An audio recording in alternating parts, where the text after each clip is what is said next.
सर्वप्रथम महामानव तथागत सम्यक संबुद्ध को मेरा त्रिवार नमन है। उनके द्वारा प्रदत्त धम्म को मेरा त्रिवार नमन है, वंदन है। उस व्याख्यात धम्म के अनुसार आचरण करने वाले विद्वान जनों को अर्थात संघ को मेरा त्रिवार नमन है, वंदन है। प्रिय श्रोताओं, मैं तथागत के वचनों पर आधारित, विद्वान जनों के वचनों पर आधारित कुछ संक्षेप में कुछ शब्दों की व्याख्या करने जा रहा हूँ। आपसे मेरा नम्र निवेदन है, कृपया आप शांतिपूर्वक सुनने का और समझने का प्रयत्न करेंगे। आपके जीवन के लिए ये चीज़ें बहुत उपयोगी हो सकती है। आपका कल्याण हो सकता है, आपके लिए नया मार्ग उपस्थित हो सकता है और आप जीवन में वृद्धि कर सकते हैं और आप जीवन के अंदर में बहुत बड़े पैमाने पर सक्सेस सफल हो सकते हैं। इस आशा विश्वास के साथ मैं अपने 2 शब्द की शुरुआत करने जा रहा हूँ। तथागत ने कहा कि यहाँ पर कोई भी चीज़ जो है वह सहेतुक है, जिसका कोई नहीं कोई हेतु है। सहेतुक का अर्थ है कार्य कारण का सिद्धांत। कार्य कारण के सिद्धांत को काज और इफेक्ट का लॉ भी कहते हैं और पाली के अंदर इसे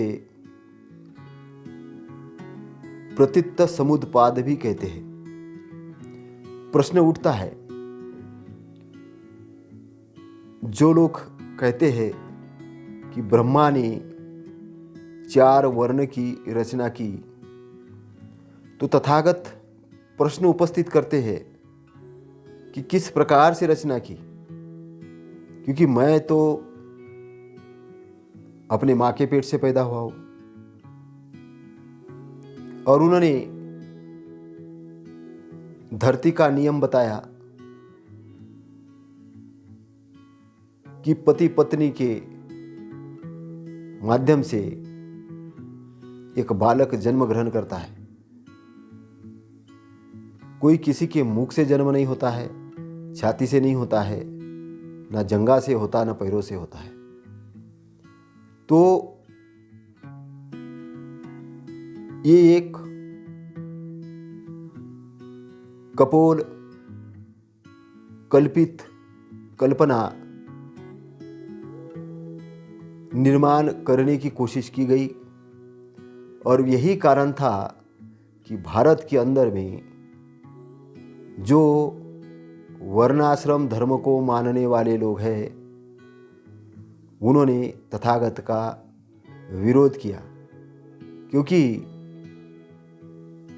जन्म आधारित श्रेष्ठता को उन्होंने नकार दिया था।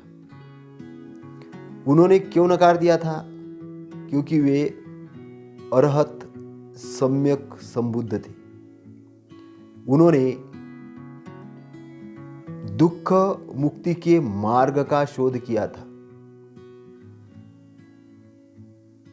वेद के ऋषियों की व्याख्या देखते हैं तो ऋषि याचना करते हैं, प्रार्थना करते हैं, अग्नि से प्रार्थना करते हैं, सूर्य से प्रार्थना करते हैं, देवताओं से प्रार्थना करते हैं।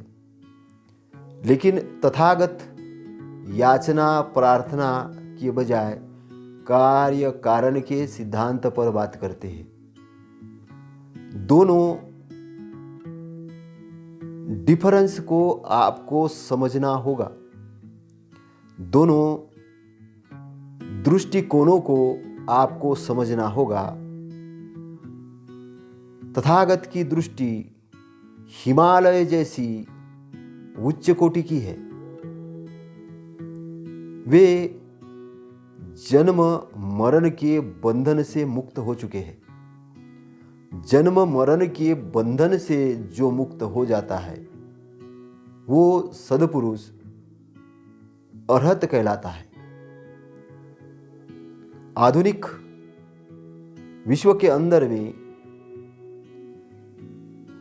अरहत शब्द पर बहुत कम व्याख्यान हो रहा है, बहुत कम जानकारी लोगों के पास उपलब्ध हो रही है। इसलिए इस मार्ग पर चलने वाले लोगों के प्रशंसक कम हैं और जो प्रार्थना याचना करने वाले मार्ग पर चलने वाले लोगों के प्रशंसक बहुत ज्यादा है। क्योंकि व्यक्ति को आश्वस्त किया जाता है कि तुम्हारे लिए ये हो जाएगा, तुम्हारे लिए किया जाएगा, तो किया जाएगा, हो जाएगा, लेकिन कैसा होगा ये नहीं बताया जाता है। वो हो जाता है तो उसको भी अच्छा लगता है कि मैंने इस मूर्ति के समक्ष बैठकर याचना की, प्रार्थना की, मैंने जो मांगा वो मुझे मिल गया। तो दो प्रकार के लोग मूर्ति के सामने झुकते हैं। एक भिख मंगे की तरह झुकते हैं कि मुझे ये दे दो तो मैं तुमको ये दे दूंगा, वो वहाँ पर व्यापार करते हैं। एक मूर्ति के सामने झुकते हैं, अहोभाव से झुकते हैं, जो कहते हैं कि आपने मुझे ऐसा दिया है, आपका धन्यवाद, आपके श्रेष्ठ जीवन के कारण, आपके श्रेष्ठ मार्गदर्शन के कारण मैं आगे बढ़ रहा हूँ। तो वो और समृद्ध बनते जाता है और आगे बढ़ते जाता है। अब ये याचना और प्रार्थना व्यक्ति जिस पत्थर के सामने कर रहा है वो समझता है कि पत्थर उसको, उसके लिए सब कुछ कर रहा है। लेकिन अब तथागत के दृष्टिकोण से इसको समझिए। तथागत ये कहते हैं कि आपके चित्त के अंदर में, आपके सबकॉन्शियस के अंदर में, आपके अंदर में बहुत सारी शक्तियां भरी पड़ी है। उसको वो 37 बोधिपक्षीय धम्म के अंदर में व्याख्यात करते हैं। 37 बोधिपक्षीय धम्म के अंदर में मूलतः जो बातें आती है वह आती है आर्य अष्टांगिक मार्ग, 7 बोधि अंग, 4 आर्य सत्य, 4 सम्यक प्रधान, 4 रुद्धिपाद, 5 बल, 5 इंद्रिय, 4 रुद्धिपाद। इस प्रकार सारी चीजों की उसमें व्याख्या होती है। 37 बोधि पक्षीय जो धम्म है, तो बोधि पक्षीय, बोधि को पक्ष लेने वाले, ज्ञान को, इनलाइटमेंट का पक्ष लेने वाले, और सभी 37 बोधि पक्ष धम्म के अंदर में हम जब इंटर करते हैं तब हमें अच्छाई का ज्ञान होना शुरू हो जाता है। और यही सब बातें उन्होंने अष्टांगिक मार्ग के अंदर में उद्घोषित की है। अष्टांगिक मार्ग के अंदर में आने के लिए व्यक्ति को सबसे पहले मार्ग और अमार्ग में भेद करना होगा, क्योंकि मार्ग, अमार्ग और सन्मार्ग 3 है। तो हमें मार्ग को भी छोड़ना है, अमार्ग को भी छोड़ना है, हमें आना है सन्मार्ग पर। एक मार्ग होता है कि पीड़ा देने का, एक मार्ग है भोग विलास का, कोई चिंता मत करो, कुछ भी करो, कैसा भी रहो। एक पीड़ा देने का है कि जो पीड़ा देते रहो अपने शरीर को, जितना पीड़ा दोगे जितना ये करोगे। और एक मार्ग है सन्मार्ग, वो है सावधानी का, होश का। तो एक व्यक्ति को अगर अपने जीवन में अच्छाई चाहिए, सच्चाई चाहिए, ज्ञान चाहिए, तो उसे सबसे पहले होश में आना होगा। होश के आने के लिए जो उसके पूर्ववर्ती शर्तें है, वो शर्तें है कि बेहोश करने वाली चीज़ों से दूर रहना होगा। इसलिए पंचशील यानी 5 प्रकार के आचरणों को तथागत ने कहा है। दारू ना पियो, झूठ ना बोलो जानबूझकर, निंदा न करो, प्राणियों की जानबूझकर हत्या मत करो, वेश्यागमन मत करो। तो इस प्रकार के निंदित कृत्य से दूर होकर अपने आप को सुपथ पे लाओ। तो जब आप आनापानसति ध्यान के अंदर में होश के लिए प्रयत्नशील होते हो, जब इंटर करते हो तब आपके लिए वो सन्मार्ग ओपन होना शुरू हो जाता है। तब आपको सकारात्मक दृष्टिकोण की जब प्राप्ति इंटरनल होती है, तब आप अष्टांगिक मार्ग पर कदम बढ़ाना शुरू करते हो। तो एक व्याख्या है ध्यान की। तो जहां पर मूर्ति पूजा की बात है, पूजा अर्चना याचना की बात है, वहीं पर तथागत ध्यान पर बात करते हैं, अवेयरनेस पर बात करते हैं। ध्यान किस लिए लगाना? अवेयरनेस प्राप्ति के लिए, होश के लिए, आपकी चित्त की स्थिति जानने के लिए, चित्त को शुद्ध करने के लिए, मन को समझने के लिए, इंद्रियों को समझने के लिए, अपने आप को डिसिप्लिन करने के लिए उद्देश्य पूर्वक ध्यान करना, निरुद्देश्य नहीं।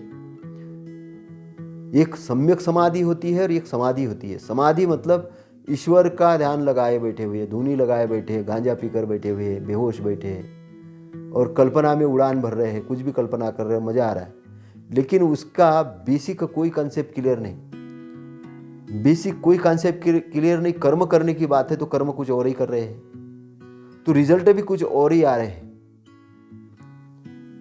आपका विजुअलाइजेशन पावर जो है ब्रेन का, वो बहुत पावरफुल पावर है। आप जो चीज़ विजुअलाइज करते हो और उसके अनुसार आप कर्म करते हो, और जो क्लियरिटी में जो बात होती है, क्लियरिटी में कार्य करते हो, चित्रों के अंदर आपके गोल लगाते हो, तो आप उस चीज़ को अचीव कर लेते हो। ये प्रतीत्य समुद्पाद ने कार्य कारण के सिद्धांत के अंतर्गत ये बातें आती है। तो दृष्टिकोण का निर्माण करना सबसे पहले जरूरी है, इंटरनल दृष्टिकोण। तो आपकी जो दिग्भ्रमित दृष्टिकोण जो आपको समझाया गया है, आपके दिमाग के अंदर में तरह तरह की जो चीज़ें डाली गई है, उससे मुक्ति पाने का मार्ग है कि अपने अंदर ज्ञान का प्रकाश का दीपक जला लो। जैसे ही ज्ञान का दीपक आप जलाओगे तो अंधेरा रूपी अज्ञान दूर हट जाएगा, और अंधेरे रूपी अज्ञान जब दूर हटेगा तो आपके अंदर जो ज्ञान का प्रकाश जलेगा, उस प्रकाश से जहाँ जहाँ अंधेरा है वहाँ वहाँ प्रकाश जलाने का आप काम कर सकते हो। प्रकाश जलाने का काम ही मतलब सामाजिक कार्य है। प्रकाश जलाने का कार्य मतलब ही सामाजिक कार्य है। सामाजिक कार्य ऐसा नहीं है कि कुछ काम धाम नहीं इसलिए मैं सामाजिक कार्य कर रहा हूँ, नौकरी नहीं लगी इसलिए सामाजिक कार्य कर रहा हूँ, मेरे को कुछ नहीं बनता इसलिए सामाजिक कार्य, ऐसा नहीं है। सामाजिक कार्य विद्वान लोगों का कार्य है, जानकार लोगों का कार्य है, ज्ञानी लोगों का कार्य है। तो सामाजिक कार्य को समझना, उसके अनुसार अपने आप को तैयार करना और उसके अनुसार समाज को जाके मार्गदर्शन करना। जब मार्गदर्शन सही ढंग से करोगे तभी आप समाज का उद्धार कर सकते हो।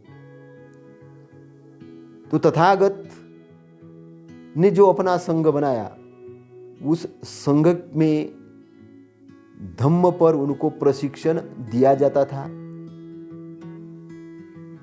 ध्यान पर प्रशिक्षण किया जाता, होश पर रहने के लिए इंद्रियों पर प्रशिक्षण किया जाता था, धम्म पर प्रशिक्षण किया जाता था। और वो प्रशिक्षित भिक्षु भिक्षाटन के लिए जब वो निकल पड़ता था, तब सारे मोहल्ले के लोग, सारे प्राणी मात्र उसकी तरफ देखते थे। उनका चलना, उनका बोलना, उनका देखना, इसमें एक प्रकार का मैग्नेटिज्म होता था, चुंबकत्व होता था, आकर्षण होता था। इसलिए देखते देखते उनके चेहरे के आभा से कई लोगों के दुख दूर हो जाते थे, आशा की किरणें बंध जाती थी, और वो आशान्वित होकर देखती थी कि आपको ऐसा क्या प्राप्त हो गया है, आपका औरा तो बहुत अलग है। क्योंकि अंतर तन में हृदयगत होकर उन्होंने उस बिंदु को छू लिया होता है। लेकिन आधुनिक अधकचरे बेहोश से युक्त, अपने आप को सामाजिक कार्य करने वाले लोगों ने ध्यान का विशुद्ध रूप से विरोध किया। ध्यान का विरोध किया, तथागत के मार्ग का विरोध किया। ध्यान का विरोध करना मतलब तथागत के मार्ग का विरोध करना। और ये इसलिए किया कि उन्होंने समाधि और सम्यक समाधि में अंतर नहीं जाना। और इसलिए भी विरोध किया कि उनको ये लगा कि तथागत के पास जाकर कहीं हमारा कार्यकर्ता ज़्यादा विद्वान होके या हमसे छुटक तो नहीं जाएगा, दूर तो नहीं जाएगा। इसलिए कुछ चालाक लोगों ने अपनी टीम बनाई और टीम बना के उसको समाज के अंदर उतारा और उनको रोका ज्ञान से कि तुम इधर मत जाओ, तुम उधर मत जाओ, उस सभा में मत जाओ, ये बातें मत सुनो। अब मैं बाबा साहब के साथ कंपेयर करता हूँ। बाबा साहब कहते कि सर्व धर्म की लाइब्रेरी होना चाहिए। कंपेरेटिवली स्टडी करो आप सभी धर्मों की। बाइबल का भी नॉलेज होना चाहिए, कुरान का भी नॉलेज होना चाहिए, गुरुवाणी का भी नॉलेज होना चाहिए, विश्व के जो धर्म है उनका भी नॉलेज होना चाहिए, जैन धर्म का, बुद्धिज्म का, सारी चीज़ों का नॉलेज। और फिर उसमें से आप अपना चीज़ निकालो बाहर। तब आप आते हो, तब आप बोलते हो नत्थि में शरणंगय्यं बुद्धो में शरणं वरन ये तेन सच्च वचन हो तुम्हें जय मंगलम। नत्थि में शरणंगय्यं धम्मो में शरणं वरन ये तेन सच्च वचन हो तुम्हें जय मंगलम। नत्थि में शरणंगय्यं संघो में शरणं वरन ये तेन सच्च वचन हो तुम्हें जय मंगलम। आपका जय मंगल तब होता कि जब आप बुद्धों के यानी ज्ञानी लोगों के शरण में जाते, उनके वचनों को समझते हो। वो धम्म है जो व्याख्यात किया है। यूं ही नहीं कहा गया, किसी दृष्टिकोण के कारण कहा गया, आपके मुक्ति के लिए कहा गया। और फिर आप उस व्यक्ति की तरफ जाते, उस समूह की तरफ जाते जो विद्वान है। तो तथागत विद्वान लोगों का निर्माण करके जनता के दुख दूर करने के लिए भिक्षुओं को भेजते थे। अब कंपेरेटिवली आज के डेट में हम देखते हैं, हमने विहारों का क्या प्रशिक्षण स्थल के अनुसार किया है? नहीं। हमने पूजा अर्चना याचना और प्रार्थना करने वाली चीजें समझा है उसको। हमने एक तथागत की मूर्ति विहार में बिठा दी। त्रिशरण पंचशील हम गाते हैं और वहां पर भी हमें पता ही नहीं होता कि हमने क्या गाया है। पाली के अंदर होता है, पाली का नॉलेज तो इधर कम है। पाली के स्कूल नहीं है, पाली के कॉलेजेस नहीं, पाली के विश्वविद्यालय नहीं है। क्योंकि कहीं न कहीं जिन लोगों को ये लगता है कि मेरी वर्ण व्यवस्था नष्ट हो जाएगी और मेरा वर्ण धर्म नष्ट हो जाएगा, तो एक थोड़े से लालच के कारण उन्होंने एक बहुत बड़े सद्गुण वाले धम्म का आचरण करने वाले लोग और अपनी खुद की मुक्ति के लिए मार्ग प्रशस्त करने वाले लोग और सारे संसार के लिए दुख मुक्ति का मार्ग प्रशस्त करने वाले तथागत के धम्म का रोकने का कार्य इस भारत भूमि पर हुआ है। और वो किसने किया है? जो वर्ण व्यवस्था, जाति व्यवस्था, द्वेष पर आधारित और द्वेष सत्कार, हमें सत्कार मिले, ये जो मार के बंधन में पड़े हुए लोग हैं ने किया है। मार के बंधन में पड़े हुए लोगों ने इसलिए किया है क्योंकि यहाँ पर धम्म का आचरण करने वाले लोगों की कमी है। तो धम्म सद्धम्म कब बनेगा? कि जब लोग ज्ञानी होंगे, जब लोग जानकार होंगे, जो लोग समझदार होंगे। तो हमें तथागत के मार्ग को समझना होगा, तथागत के धम्म को समझना होगा। तथागत ने जो धम्म दिया है, जो बहुत बड़ी संपत्ति है इस मानव मात्र के लिए, ये विश्व के लिए, ये मार्ग कभी दबना नहीं चाहिए। इसकी व्याख्या होनी चाहिए, इसका विश्लेषण होनी चाहिए, इसके रिसर्च सेंटर निर्माण होने चाहिए। इसलिए जो धम्म को मानने वाले लोग हैं वो भिक्षुओं के लिए प्रशिक्षण स्थल तैयार करें। जो समाज के लिए काम करने वाले लोग हैं उनके लिए अम्बेडकराई साहित्य, कबीर का साहित्य, अन्य धर्मों का साहित्य पढ़ के समाज के अंदर जाए।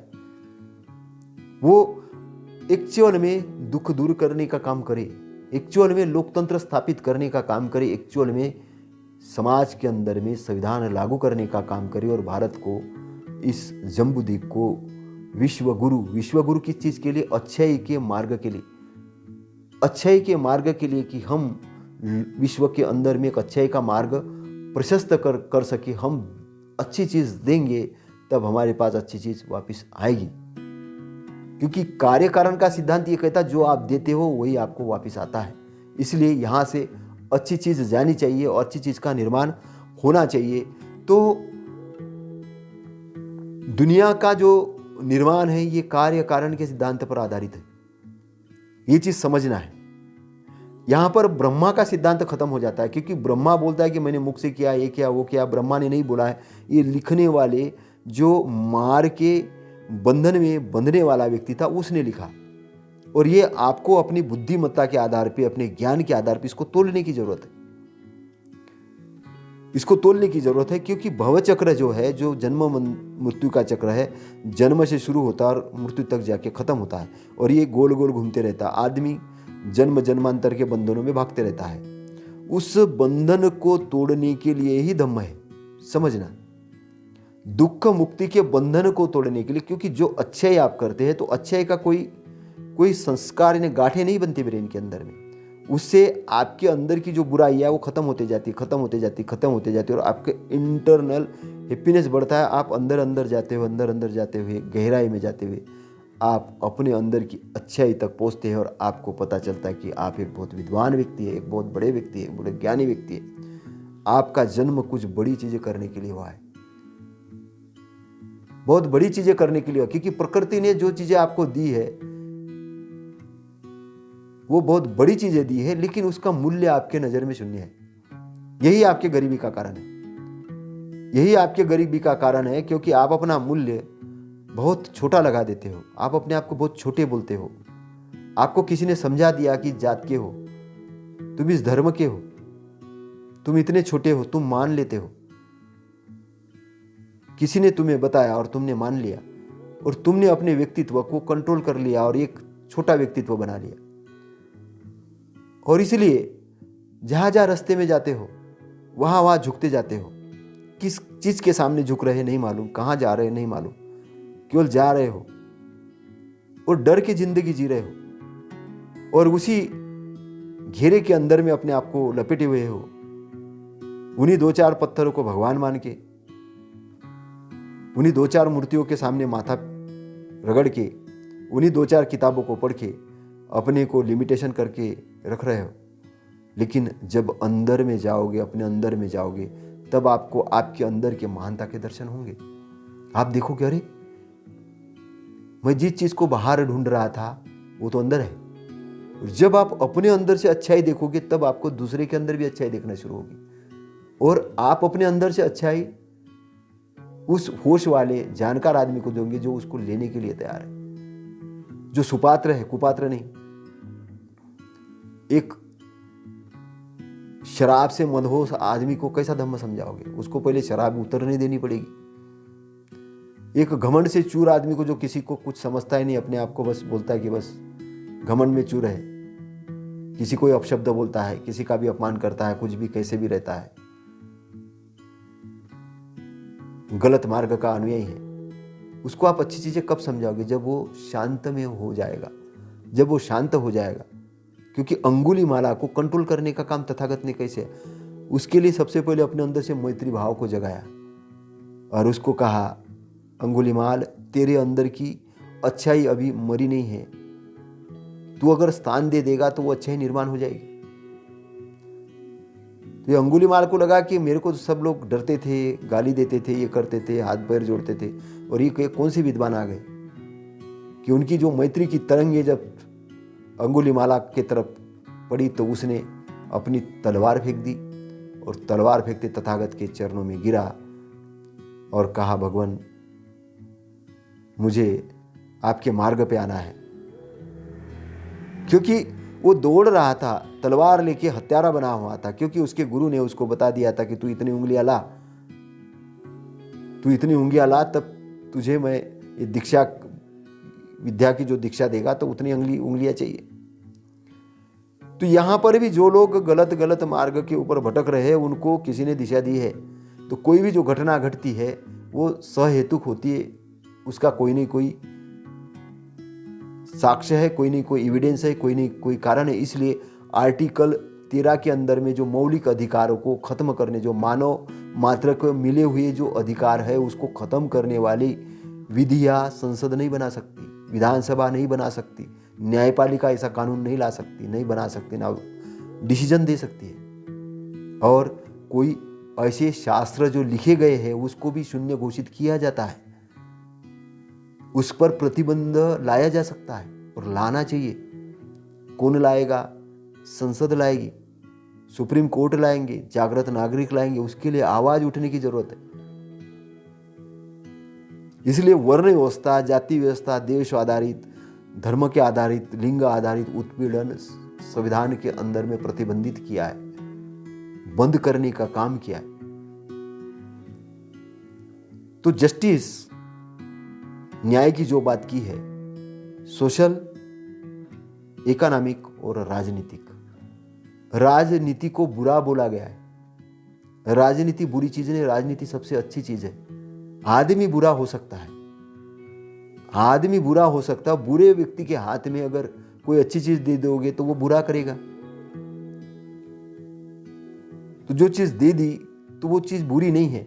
राज्य के लिए नीति बनाना बुरा कहां हो सकता है कि राज्य कैसा चलना चाहिए, पेड़ कहां लगाना चाहिए, स्कूल कहां पर निर्माण होना चाहिए, बजट कहां पर देना चाहिए, नियम कैसे बनने चाहिए, कंट्रोल कैसे होना चाहिए, सारी चीज संविधान कैसे लागू करना चाहिए, इसके लिए नियम बनाने वाली संस्था है। जो राजनीति के माध्यम से चुनकर हम बेचते हैं वो गलत कैसे हो सकती है? वो सही है, लेकिन वहां पर खजाना पड़ा हुआ है, वहां पर बहुत सारा आय है, सम्मान है।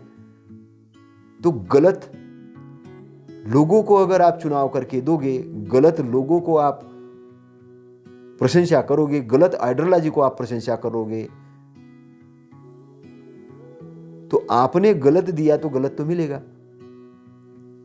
इसलिए जिन लोगों ने प्रचार प्रसार किया कि राजनीति गलत है, राजनीति गलत नहीं, राजनीति के अंदर न्याय प्राप्त करना सही है, न्याय प्राप्त करना है। राजनीति अच्छी चीज है। इसलिए जो विद्वान लोग हैं उनको राजनीति के अंदर जाना चाहिए, अनपढ़ गवारों को दूर रखना चाहिए। आजकल न्यायपालिका कह रही नहीं कि भाई आपके ऊपर कौन कौन से क्या क्या धारा, कैसे अपराध क्या है, क्या गड़बड़ तो नहीं है, चेकआउट कर रही। इसका मतलब क्या है? इसका मतलब है अच्छे लोगों को वहां पर भेजना चाहते,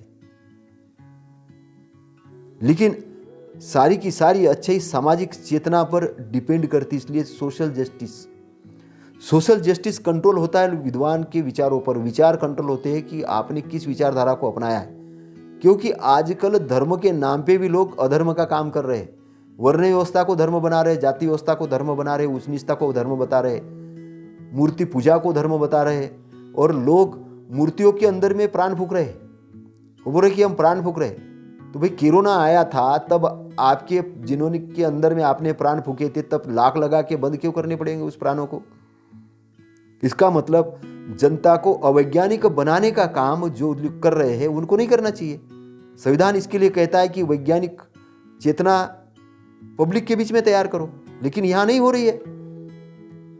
और एक प्रधानमंत्री, मुख्यमंत्री, राजनेता ये देश का प्रतिनिधि होता है, क्योंकि वो किसी धर्म का प्रतिनिधि नहीं होता है। उसको कहां पर बजट लागू करना है, कल्याण के कार्य कैसे करने, क्या करने हैं, लाइन ऑर्डर कैसे करना है, जनता की सेवा के लिए क्या काम करने, इसके लिए रखा गया है। उसके लिए जनता ने चुनाव करके भेजा है। लेकिन अब यहां पर मोक्ष मुक्ति का मार्ग की बात हो रही, पाप और पुण्य की बात हो रही, और हमारे राजनेता मोक्ष मुक्ति और पाप और पुण्य और धार्मिकता में उलझे हुए हैं। वो साधु संत बन के घूम रहे हैं, वो प्रवचन दे रहे हैं। तो ये प्रवचन देने के लिए धार्मिक आदमी है, उनका प्रशिक्षण करो, उनको भेजो, समाज के अंदर संदेश दे। प्रधानमंत्री जी को भी न्याय संगत बात करने का पूरा अधिकार है, धार्मिक बात करने का, क्योंकि स्वतंत्रता है, आर्टिकल 19 देता है। सभी राजनेताओं को करने का अधिकार है, लेकिन किसी भी राजनेताओं को जाति भेद, वर्ण भेद और कुछ भी ऐसी बातें करने का अधिकार नहीं कि जिसमें अशांति पैदा हो। कोई भी समाज सेवक हो, कोई भी हो। इसलिए डिसिप्लिन मेंटेन की बात की गई है। इसलिए कार्य कारण का सिद्धांत, क्योंकि कार्य कारण का सिद्धांत क्या है? बात वही है, कार्य कारण का सिद्धांत है कि जो चीज आप करेंगे वो चीज आपको प्राप्त होगी। तो हमारे अंदर ऊर्जा का स्रोत है, हमारे अंदर ऊर्जा का स्रोत है। हमारी ऊर्जा दो तरीके से हो सकती है। अगर हमारा फोकस चिंता दूसरी गलत चीज़ों पर चला गया, डर के ऊपर चला गया, तो ऊर्जा निगेटिव हो जाएगी। और हमारा चिंतन फोकस अच्छाई की तरफ गया तो ऊर्जा पॉजिटिव हो जाएगी, सकारात्मक हो जाएगी। इसलिए मार्ग अमार्ग और सन्मार्ग को समझना है। सन्मार्ग यानी अष्टांग मार्ग। अष्टांग मार्ग को जब आप समझ लेंगे तब आप अच्छाई पर फोकस करना शुरू करेंगे। हर चीज़ अच्छाई को आप देखना शुरू करेंगे। क्या अच्छा हो सकता है उसको आप देखेंगे, और क्या अच्छा आप कर सकते हो, तो आप एक ऐसे प्राणी हो जाएंगे कि अंदर से शांत चित्त हो जाएंगे। निडर वाली बात आपके अंदर आएगी और अहोभाव की, कल्याण की भावना आपके अंदर से जन्म लेना शुरू करेगी। क्योंकि हम यहाँ पर ऊर्जा के रूप में एक दूसरे के साथ जुड़े हुए हैं। हम सभी ऊर्जा के साथ, तरंगों के साथ में जुड़े हुए हैं। आप अगर ज्ञान वाले व्यक्ति है, ध्यान वाले व्यक्ति है, पॉजिटिव व्यक्ति है, और कोई उसमें नकारात्मक व्यक्ति है कुछ, तो आपको तरंगे पता चल जाएगी कि यार ये आदमी नकारात्मक होता। आप उसको अच्छा बनाने की कोशिश करोगे, नहीं होता तो आप दूर हट जाओगे, क्योंकि आप वहां नहीं रहना चाहोगे। तो एक अच्छा व्यक्ति बुराई को जीत सकता है, लेकिन कभी भी कदापि भी बुराई को, अच्छाई को जीतने का अवसर नहीं देना चाहिए। अच्छाई की स्थापना के लिए व्यक्ति को हिमालय जैसे कठोर होकर और ज्ञानवान होकर संरक्षित करने का काम करना चाहिए, लगातार करना चाहिए, लगातार करते रहना चाहिए, और अच्छाई और सच्चाई पर शोध होते रहना चाहिए। दुनिया के अंदर में ये सब अच्छाई और सच्चाई के लिए जो रिसर्च सेंटर जो बने हैं कि नई नई चीज़ें कैसी निर्माण होगी, व्यक्ति के सामने क्या समस्या है, उस समस्या का निराकरण के लिए क्या किया जा सकता है, उसके लिए प्रयोगशाला की ज़रूरत है। अब हमारे बजट प्रयोगशाला, रिसर्च सेंटर के बजाय मूर्तियों के स्थापना के लिए जा रहे हैं, हजारों करोड़ के बजट। और जो राजनेता उधर जा रहे हैं, वो क्यों जा रहे हैं? क्योंकि जनता भी पसंद कर रही है वो चीज़ों को। जनता क्यों पसंद कर रही है? क्योंकि जनता अज्ञान के खाई में धसी हुई है। उनको समझा दिया गया है कि इस मूर्ति की पूजा करोगे तो तुम्हें मुक्ति प्राप्त होगी, तुम नरक में नहीं जाओगे, तुम स्वर्ग में जाओगे। तो स्वर्ग नरक का एक तो डर, भय, और तीसरा एक लालच मुक्ति का। तो देखिए, मुक्ति जो होनी है वो आपकी होनी है। मुक्ति होनी है आपके चित्त की होनी है, आपके सबकॉन्शियस माइंड की होनी है। और सबकॉन्शियस माइंड की मुक्ति होगी विचारों से होगी, आचरण से होगी। मन, वाचा और शरीर के कर्म आपके जब अच्छे होंगे तब आप मुक्त होंगे, और उस ऊर्जा की जब मुक्ति होगी तब आप मुक्ति के मार्ग पे जाओगे। समझना, किसी मूर्ति को पूछ के आप मुक्ति पर नहीं जाने वाले हो। गंगा में नहाओगे तो शरीर नहलाएगा, लेकिन विचार नहीं नहलाएंगे, ध्यान रखना। इसलिए मार्ग, अमार्ग और सन्मार्ग का भेद समझो, नहीं तो ये अनमोल जीवन किसी गलत आदमी के गाइडेंस में आके, प्रभाव में आके नष्ट कर दोगे। लिमिटेड टाइम है सबके पास में। आपकी उम्र 40 साल हो, 50 साल हो, 60 साल हो। एक व्यक्ति की अगर मैक्सिमम आयु 100 ईयर मान लिया जाए, 105 साल की मान लिया जाए, तो अगर आपके 60 साल के हो तो आपके 40 बचे। अगर आप 70 के हो तो 30 बचे हैं। और वो भी शरीर जब निरोगी रहेगा तब, जब आप अच्छा भोजन करोगे, अच्छा शुद्ध सुबह वातावरण में घूमने के लिए जाओगे, जब आप योगा करोगे, जब आप ध्यान करोगे, आप व्यसन से मुक्त हो जाओगे, आप अपने ब्रेन को कंट्रोल करोगे और अपने आप को तंदुरुस्त रखोगे और ध्यान और होश में वाहन चलाओगे, तो आप जीवन को लंबा जीवन जियोगे, आरोग्य रहित जीवन जियोगे, रोग रहित जीवन जियोगे, आरोग्य वाला जीवन जियोगे। तो ये चीज समझना है कि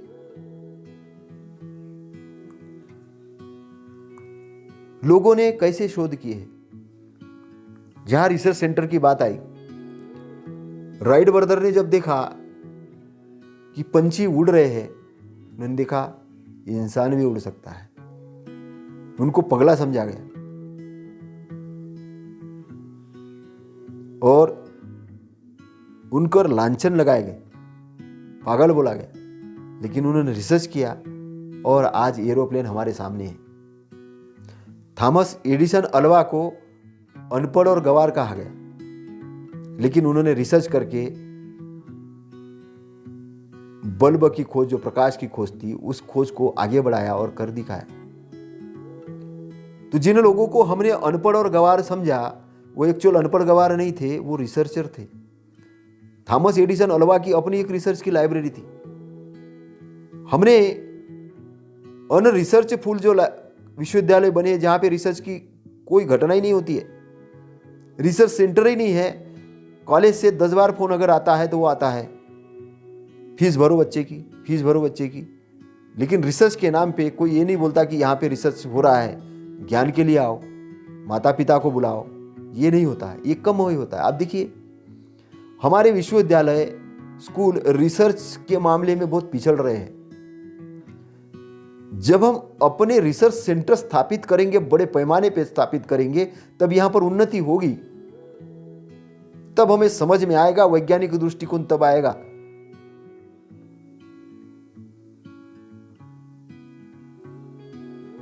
नहीं तो कोई कुछ भी कहना शुरू कर देता है, कोई कुछ भी कहना शुरू कर देता है, और वो उस साहित्य का एविडेंस देता है कि जो गलत आदमी ने लिखे थे, जिसका कोई एविडेंस नहीं था, उसको जानकारी नहीं थी, कल्पित कल्पना करके, जिसका कोई हेतु नहीं है, बोला कि ईश्वर कृत शास्त्र है, इस पर प्रश्न चिन्ह नहीं लगाना, और आपने मान लिया उसको धार्मिक ग्रंथ, और आपने अपने बुद्धि को खत्म कर दिया। और लिखने वाला आदमी बड़ा जालसाज था। वो जो महापुरुष था, जो बोलने वाला, वो तो रिसर्चर था, लेकिन लिखने वाला बदमाश था। इस लिखने वाले ने उस महापुरुष के आगे जाके उसी के नाम पे लिख दिया। तो महापुरुष तो अभी जिंदा नहीं है, तो महापुरुष जिंदा नहीं है, उसका फायदा उठा लिया और उसके नाम पे अंधविश्वास फैलाया गया। इसलिए अगर बुद्ध धम्म के अंदर में भी बात देखो तो धम्म धम्म ही रहना चाहिए था, लेकिन वहां शाखाएं बनती गई, शाखाएं बनती गई, शाखाएं बनती गई, उसके रूप बनते गए। कोई सनातन धर्म बोल रहा है, कोई वज्रयान बोल रहा है, कोई तंत्रयान बोल रहा है, कोई महायान बोल रहा है, कोई हीनयान बोल रहा है, और कोई अपने आप को कुछ भी बोल रहा है, जैसे मन में आ रहा वैसे बोल रहा है। तो जो एक्चुअल में जो महापुरुष थे, वो शोधार्थी थे, वो ज्ञानी थे। उनको जितना समझ में आया उतना उन्होंने बोला, जिस महापुरुष ने। और नहीं समझ में आया तो उन्होंने कहा कि ये तो ऊपर वाले की बात है। उन्होंने उसको ऊपर वाला बोला, भगवान बोला, अल्लाह बोला, जो भी बोला। अच्छाई को उन्होंने एक नाम दिया, ऊर्जा को उन्होंने नाम दिया। ऊर्जा को मूर्ति नहीं बनाया उन्होंने। उन्हें एक रिसर्चर थे, अच्छाई के प्रति थे, क्योंकि अहोभाव से वे अपने आप को संभाल नहीं पाए, समझ नहीं पाए। तब उन्होंने अपने आप को कहा, अरे बाप रे, ये तो बहुत बड़ा शांत प्रिय एरिया है, ये तो बहुत बड़ा सुख वाला एरिया है, ये तो बड़ा सुगंध वाला एरिया है, ये तो बड़ा ज्ञान वाला एरिया। इसके दर्शन हुए, उनके मुंह से शब्द नहीं निकले। उन्होंने तब उसको कहा अकाल, जिसका कोई काल नहीं है, जिसका कोई समय नहीं है, जिसका कोई जन्म मृत्यु कोई बंधन में नहीं है, बंधन से मुक्त है अकाल। और हम महाकाल में घुस गए। अकाल को हमने छोड़ दिया, हमने महाकाल में घुस गए। महाकाल का मतलब महान काल, बड़ा काल, काल में ही रहे, अकाल के अंदर आए नहीं। तो हमें महाकाल से अकाल की तरफ जाना होगा। स्वर्ग नरक की कल्पना से हमें मुक्ति की तरफ जाना होगा, क्योंकि जितने भी ऋषि मुनि ज्ञानी हुए हैं, वो मुक्ति के मार्ग के शोध के लिए ही लगे रहे। और तथागत सम्यक संबुद्ध इस विश्व के, इस धरती पर एक ऐसे व्यक्ति हुए कि उन्होंने उस मार्ग का शोध करके निकाला। एक किनारे पर बैठ के पूजा अर्चना करके और दूसरे किनारे की याचना करके नहीं पहुंचने वाले। उसके लिए आपको चलते जाना पड़ेगा, या तो नौका का सहारा लेना पड़ेगा, तैरना पड़ेगा, कुछ नहीं कुछ तो करना पड़ेगा। तथागत ने कहा, ये मेरा मार्ग है, अष्टांगिक मार्ग, और पूरा का पूरा मार्ग कर्म पर आधारित है। लेकिन आज के बुद्धिस्ट जो है, अपने आप को बुद्धिस्ट कहते हैं, कई लोग आलस्य में डूबे पड़े हैं। सुबह ध्यान, शाम को ध्यान, और दिन में लेटना और खाना और गप्पे खाना। कर्म के नाम पे कुछ नहीं है। बोले मैं तो रिटायर हो गया हूं, मैंने इतने विपश्यना शिविर कर लिए, इतने ध्यान कर लिए।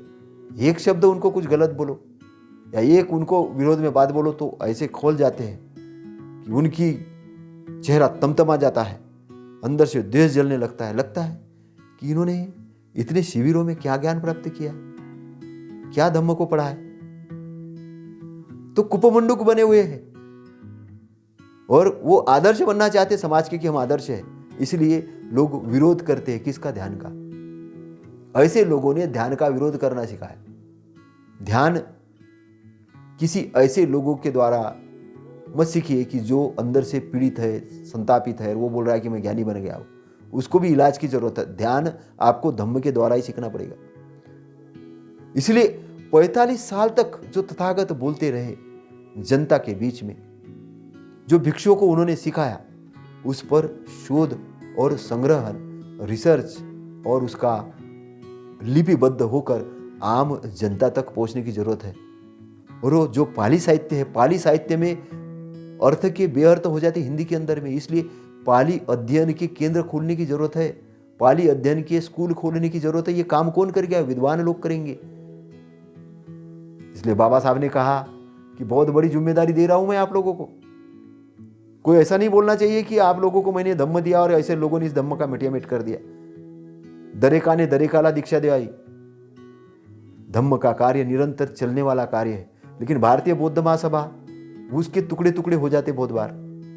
उनको सबको एकत्र आने की जरूरत है और बाबा साहब को समर्पित होने की जरूरत है। आप अपना व्यक्तिगत अहंकार छोड़ दीजिए, संगठन के रूप में आइए और इसको फैलाइए। कोर्ट कचहरी से दूर जाकर, कोर्ट कचहरी तक बहुत हो गए, बहुत लंबी लड़ाई लड़ी। अब पद की लड़ाई बंद होना चाहिए और समाज के अंदर जन जागृति की लड़ाई शुरू होना चाहिए। क्योंकि धम्म अगर वो 132 देशों तक फैला है, बौद्ध धम्म, तो हमारी पहुंच का, इंडियन की पहुंच कहां तक पहुंची है? हम तो जाति का तमंगा लेके घूम रहे हैं। हम इस जाति के, जाति काय के लिए? जाति केवल आइडेंटिफिकेशन के लिए थी कि आपका इस जाति के कारण आपके साथ अन्याय हुआ, इसलिए आपको संविधान के रूप में इस अनुसूची में, आपकी जाति इस अनुसूची पे, इसलिए आपको संवैधानिक लाभ प्रदान किया जाएगा, संवैधानिक संरक्षण प्रदान किया जाएगा, संविधान के अनुसार रिप्रेजेंटेशन प्रदान किया जाएगा। क्योंकि जिन लोगों ने वर्णाश्रम धर्म की स्थापना की थी, उन्होंने इस देश के जो बाशिंदे हैं उनकर वो साहित्य लिख के बहुत बड़ा अन्याय का काम किया है। इसलिए वो अन्याय वाला साहित्य, वो दुर्गुण युक्त साहित्य आपको धार्मिक साहित्य के रूप में मानने की जरूरत नहीं है। और आज वो भी लोग जो उनके विद्वान लोग हैं वो बोल रहे हैं कि कर्म आधारित है, वर्णव्यवस्था कर्म आधारित है। वो बिल्कुल है, ब्राह्मण कर्म से बनता है। ब्राह्मण का मतलब अरहंत होता है, ब्रह्मा के मुख से नहीं पैदा होता, वो कर्म से पैदा होता है। जो व्यापारिक कार्य करता है वो व्यापारी कहलाता है। जो देश रक्षण का कार्य करता है, मिलिट्री का कार्य करता है, जो है वो क्षत्रिय है। और जो सेवा भाव का कार्य करता है वो शूद्र है। तो ऐसी उनकी व्याख्या बन रही है, लेकिन उस व्याख्या में जाने की जरूरत नहीं हमें, क्योंकि वो व्याख्या भी बाद में अव्याख्या हो जाएगी और वो जन्म आधारित कब वो पलट देंगे कोई अंदाज नहीं है। इसलिए हमें सभी मानव समान है। इस धम्म के अंदर में जो भी व्यक्ति आता है वो समुद्र के अंदर आने जैसा है। नदी नालियों से जो पानी आता है समुद्र में आता तो अपनी पूरी की पूरी आइडेंटिफिकेशन मिट जाती है, वो एक प्राणी होता है। वैसे धम्म के अंदर में जो भी आदमी आता है, जिस भी जाति से आता है, जिस भी इससे आता है, तो यहाँ वर्ण भेद, जाति भेद सब मिट जाना चाहिए। उसके आचरण पर बात होनी चाहिए। इसलिए जब बौद्धिस्ट कोई होता है तो उनके आपस में शादी संस्कार भी होने चाहिए। वहाँ पर जाति नहीं देखनी चाहिए, तुम कौन सी जाति से हो, इस जाति के बौद्ध हो, उस जाति। इसका मतलब है कि आपने धम्म को समझा ही नहीं है। तो धम्म आपके अंदर से जो जाति विध्वंसता के कारण जो अपमान होता है, छुआछूत होती है, द्वेष होता है, लिंग भेद, उसको खत्म करने के लिए सामाजिक आंदोलन का काम, सामाजिक चेतना का काम धम्म का है। और इसके लिए विद्वान लोग अपना टाइम देंगे। तो तथागत हमारे लिए एक बड़े वरदान है। उन्होंने अनंत ऊर्जा के स्रोत को खोज के निकाला है और उस ऊर्जा के स्रोत पर हमको पॉजिटिव फोकस करके अपने अंदर के अंधकार को खत्म करने का काम करना चाहिए।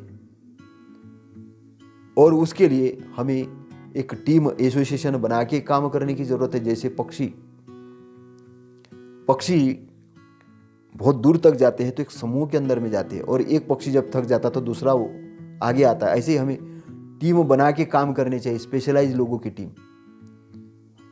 अगर आपने स्पेशलाइज लोगों की टीम नहीं बनाई और गलत लोगों की टीम बनाई तो वो टीम आपको कहीं ना कहीं डुबाएगी। इसलिए समझिए, इंजीनियरिंग के जानकार इंजीनियरिंग की टीम बनाए, डॉक्टर के जानकार डॉक्टर की टीम बनाए, मार्केटिंग के जानकार मार्केटिंग की टीम बनाए, और नहीं जानकार है तो उसका प्रशिक्षण ले। और प्रशिक्षण लेके, क्योंकि ड्राइवर अगर ड्राइविंग सीट पे बैठता तो आप उसको प्रशिक्षित आदमी को ड्राइवर बनाते, लाइसेंस देते, उसका चेकआउट होता है। ऐसे कोई अगर ऑपरेशन करता है तो ऐसे किसी के हाथ में भी कैंची नहीं थमा देते, उसका प्रशिक्षण होता है, पूरा उसको ट्रेन किया जाता है। ऐसा टीम समूह टीम के माध्यम से है ना, वहाँ कैंची देने वाला तो सलाइन लगाने वाला, अलग अलग व्यक्ति की अलग अलग भूमिका होती, तब वो ऑपरेशन सफल होता है और व्यक्ति जिंदा बचता है। ऐसे समाज के अंदर में जो व्यूह रचना की गई, जो नियम बनाए गए, वो काय के लिए बनाए गए, कोई चीज़ को सक्सेस करने के लिए। इसलिए एसोसिएशन जरूरी, इसलिए धम्म का प्रचार प्रसार करने के लिए विद्वान भिक्षुओं की जरूरत है, जो धम्म का अध्ययन करे, जाने। नहीं तो अचानक आधे रात में चिवर पहन के आ जा और बोले मैं भिक्षु हूँ। 1500 रुपये का चिवर मिलता है, 1500 रुपये का भी भिक्षु होता है क्या? अगर उसका आचरण ही नहीं है, आचरण नहीं है धम्म के जैसा, और भिक्षु बन के घूम रहा है, वो राजनेता हो सकता है। बहुत से भिक्षु राजनेता है, लेकिन वो भिक्षु नहीं है। तो आपको भिक्षु बनना पड़ेगा, जो वाकई है, जो मुक्ति के मार्ग पर चलेंगे, जो धम्म के मार्ग पे चलेंगे, जो कुपथ से हटके सुपथ पे आएंगे। इसलिए अगर आज गलत मार्ग पे गिरे भी हो तो आप उस मार्ग को छोड़ के अच्छाई पे आ सकते। जब अंगुलीमाला हथियार फेंक के डाकू जैसा गलत कार्य करके आम्रपाली वेश्या का कार्य कर रही थी, वो उसको छोड़ के अगर भिक्षुनी बनती है, सद भिक्षुनी बनती है, अरहत बनती है, तो आप क्यों नहीं, आप भी बन सकते हो। धम्म ये आपको सुविधा देता है। इसलिए जेलों को प्रशिक्षण स्थल के रूप में कन्वर्ट करने की जरूरत है, हॉस्पिटलिटी को सेवा भाव के रूप में कन्वर्ट करने की जरूरत है। एक डॉक्टर पूरे मरीजों का दुख दर्द सुनते रहता, उसको मेडिटेशन ध्यान की जरूरत है, उसके अंदर में सेवा भाव की जरूरत है, कल्याण की भावना की जरूरत है। और आज हमने ऐसी यूनिवर्सिटीज़ बनाई हैं कि एक एक सीट के ऊपर कितने तो भी अंदर से घुस चल रही है, पैसा ले रहे हैं, सरकार ने फीस बढ़ा दी, और वो डॉक्टर ऋण से ग्रसित होकर बाहर निकल रहा है, लोन है उसके ऊपर, और वो जैसे ही बाहर आता देखता है कौन सा मरीज आएगा। तो हमने दे क्या रहे? हम उन मंदिरों पर, बेजान मूर्तियों पर करोड़ों लगा रहे, और चिकित्सीय शोध आधारित जो बच्चे हैं जो पढ़ रहे, उनकी फीस को माफ नहीं कर रहे। तो इसको हमें समझना होगा। बंजर भूमि को अच्छी उपजाऊ बनाना पड़ेगा। जो पानी अचानक बह रहा है और पानी का हम संग्रहण नहीं कर रहे, उसका संवर्धन नहीं कर, उसको समझना पड़ेगा। पेड़ पौधों को हमको लगाना पड़ेगा। कीटनाशक को धीरे धीरे कम करके जैविक खेती की तरफ आना होगा, और जीवन को एक अच्छा जीवन बनाना होगा।